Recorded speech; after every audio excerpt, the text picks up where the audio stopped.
Hey guys, it's Mrs. Gloom, and we're going to continue reading our chapter book, Middle School, The Worst Years of My Life. Chapter 9. So, this is what my room looks like.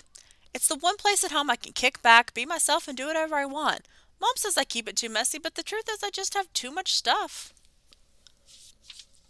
Chapter 10. Check this out, Part 2. Okay, I might have been exaggerating a tiny bit there. Really, it's more like this. Just kidding. Kind of. Chapter 11. Georgia on my nerves. About 12 seconds after I slammed my door, Georgia came a knocking. She knew better than just to barge in. At least I'd trained her that much. Enter, I told her. She came in and closed the door right behind her. What's going on? Why was he yelling at you like that? Are you in trouble? She said. In case you're wondering, Georgia is 9.5 years old, in fourth grade, and 100% into everyone else's business. Go away, I told her. I had work to do, a mission to plan. Besides, since when do I need an excuse to not want my sister around? Just tell me what he said, she whined. Here, I gave her one of my pudding cups. He said have a pudding cup, okay? Now get out. She gave me a look that was like, I'm not stupid, but okay, I'll take the pudding cup. And she didn't ask any more questions. Mostly I can't stand Georgia, but I also didn't want her to get stuck in the middle of anything with me and Bear. She was still the kid in our family after all. Rafe? What? I said. Thanks for the pudding cup. You're welcome, now close the door. From the other side, I said.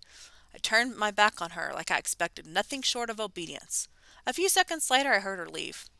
Finally, some peace and quiet. Now I could get down to work and really figure out where this whole mission thing was going to take me next. Chapter 12. So this is what motivation feels like. First of all, it needed a name. I thought about it for a while and came up with Operation Rafe, which stands for Rules Aren't for Everyone. I'd be the first kid ever to play Operation Rafe, but not the last. Someday there would be Operation Rafe video games, Ralph Cacciatorian action figures. Okay, so it's not the best action hero name. A movie version starring me and a whole amusement park called Rafe World, with 16 different roller coasters and no height requirements to ride any of the rides. The whole thing, Rafe Enterprises, would make me the world's youngest million, billion, trillionaire, or maybe some kind of heir that doesn't even exist yet, and then I'd pay someone to go to school for me. Meanwhile, I still had to finish inventing the thing. I decided that every rule in the Hills Village Middle School Code of Conduct should be worth a certain number of points, depending on how hard it was to break. Of course, this meant I could get into some serious trouble, so I decided to make that worth a bunch of points too. And there would be bonuses for things like getting big laughs, or if Jeannie Galetto saw what I did, definitely that. I wrote it all down in a big grid in one of those spiral notebooks Mom got me for school. What? This was for school?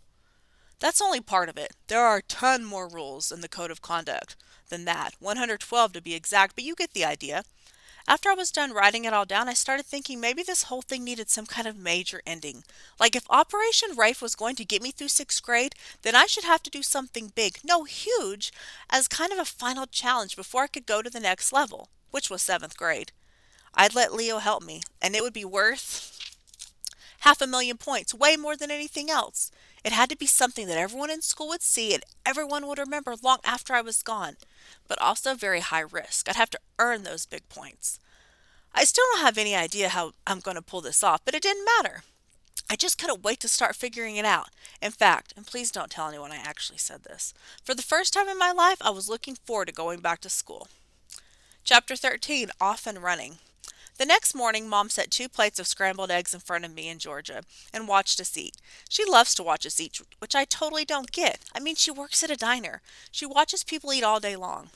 So you were both asleep when I got home last night, she said. I'm dying to hear about the first day of school. Tell me everything. I wanted to say, define everything, but that would have been like putting up a neon sign that read, I have something to hide. The thing is, I don't like to lie to Mom. I mean, I'll do it if I have to, but she has enough to deal with. So instead, I shoved half a piece of toast and a bunch of scrambled eggs in my mouth and started chewing as slowly as I could. That meant Georgia went first. Lucky for me, she talks a lot, and I mean a lot. If Mom hadn't cut her off, I may have gotten all the way out the door without having to say a word. What about you, Rafe? She finally asked when Georgia took a breath. What did you think of middle school so far? Well, I said, it's not as bad as I thought it was going to be. Like Leo says, not telling the whole truth isn't the same thing as lying. Mom's eyes got all wide like I just sprouted a second head.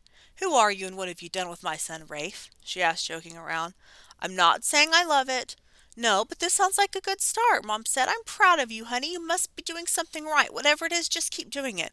Oh, I will, I told her, before I shove some more scrambled eggs into my big fat, not quite lying mouth. Chapter 14. Rules were made for breaking. The next few days were just okay. I couldn't top my fire drill from Monday, so I didn't even try. I just stuck to some beginner level stuff to keep things moving along. On Tuesday, I chewed gum in homeroom, and Mr. Rourke made me spit it out. 5,000 points. On Wednesday, I ran down the hall past the office until Mr. Dwight told me to put the brakes on it there, mister. 10,000 points. On Thursday, I took a Snickers out in the library, and Mrs. Farrock, who's about 180 years old, told me to put it away. 5,000 points. I even took a bite of it before I did, but she didn't notice. No bonus. By Friday, I could tell something was missing.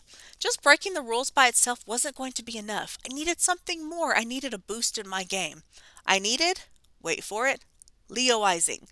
He caught up with me at my locker just before 8th period English, and of course he knew right away what I should do. Leo always does. You're just coasting, he said. If you're going to play this game, you need to really play this game. So I'm going to change things up. You, I said, since when do you make the decisions? Since I came up with half the idea for the whole thing, he told me. Here's the deal. It's 2:26. That means there's 49 minutes left in the day. That's how long I'm giving you to earn another 30,000 points. 30,000, I said. That's more than I'd make in the last 3 days combined. Yep, otherwise you lose a life, he said. Hang on a second. Leo was going kind of fast, even for Leo.